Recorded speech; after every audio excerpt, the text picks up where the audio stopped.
Alam nyo ba na may kumakalat ngayong sakit? Ito ay tinatawag na human metapneumovirus or tinatawag na HMPV na kung saan ito ay galing sa China. At outbreak na nga ito sa buong China na kung saan kumakalat itong sakit na to na parang katulad lang din sa COVID-19.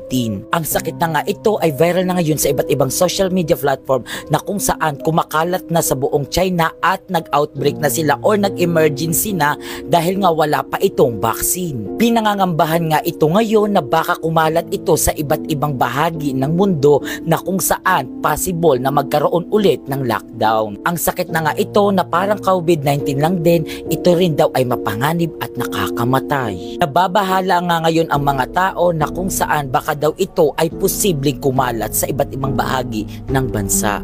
At ang nakakatakot pa nga daw dito, mas mabilis daw itong makahawa kaysa sa COVID-19.